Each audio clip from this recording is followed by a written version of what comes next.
ಗುರುಗಳೇ ಪ್ರಕಾಶನಾಥ ಗುರುಜಿಯವರ 60ನೇ ವರ್ಷದ ಹುಟ್ಟುಹಬ್ಬದಲ್ಲಿ ನೀವು ಭಾಗಿಯಾದರೆ ಅದು ಅಲ್ಲದೆ ಈ ದಿನ ಶ್ರೀನಿವಾಸ ಕಲ್ಯಾಣ ಕೂಡ ನಡೀತಾ ಇರೋದು. ಇದ್ರಲ್ಲಿ ಭಾಗಿಯಾಗಿ ನಿಮ್ಗೆ ಎಷ್ಟು ಖುಷಿ ಆಗ್ತಿದೆ? ನಮ್ಮ ಡಾಕ್ಟರ್ ಪ್ರಕಾಶಾನಂದನಾಥ್ ಸ್ವಾಮೀಜಿಯವರು 60ನೇ ವರ್ಷದ ಹುಟ್ಟಿದ ಹಬ್ಬವನ್ನು ಅಂದರೆ ಜನ್ಮದಿನೋತ್ಸವವನ್ನು ಲೋಕಹಿತಾರ್ಥವಾಗಿ ಮಾಡಿಕೊಂಡಿದ್ದಾರೆ. ಇದು ಬಹಳ ಸಂತೋಷದ ವಿಚಾರ. ಕರ್ನಾಟಕದ ಜನತೆಗೆ ಒಳ್ಳೆಯದಾಗಲಿ ಅಂತಕ್ಕಂಥ ಒಂದು ಭಾವನೆಯನ್ನು ಇಟ್ಕೊಂಡು ಶ್ರೀನಿವಾಸ ಕಲ್ಯಾಣವನ್ನು ಮಾಡಿದ್ದಾರೆ. ಅವರಿಗೆ ಭಗವತಿ ಹೆಚ್ಚಿನ ಆಯುರ ಆರೋಗ್ಯವನ್ನು ಕೊಟ್ಟು ಕಾಪಾಡಲಿ ಅಂತ ಕೇಳ್ಬೋದು. ಗುರುಗಳೇ, ಅದು ಅಲ್ಲದೆ ಈ ಬಾರಿ 25ನೇ ವರ್ಷದ ಸಿಲ್ವರ್ ಜುಬ್ಲಿ ಕೂಡ ನಡೀತಾ ಇದೆ. ಹೌದು, ಇದಕ್ಕೆ ನಮ್ಮ ಮೂಲ ಕಾರಣ ಪದ್ಮಭೂಷಣ ಬ್ರಹ್ಮಲೀನ ಸದ್ಗುರು ಬಾಲಗಂಗಾಧರ ಮಹಾಸ್ವಾಮೀಜಿಯವರು.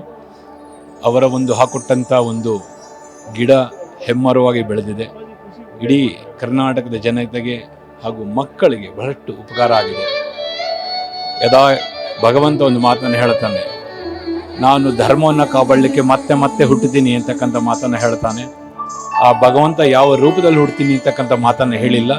ಈ ಸಾಧು ಸಂತರ ರೂಪದಲ್ಲಿ ಹುಟ್ಟು ನಮ್ಮ ಧರ್ಮವನ್ನು ರಕ್ಷಣೆ ಮಾಡ್ಕೊಂಡು ಬರ್ತಾ ಇದ್ದೇನೆ. ಅವನಿಗೆ ಮತ್ತೊಂದು ನಮಸ್ಕಾರ. ಧನ್ಯವಾದ ಗುರುಜಿ.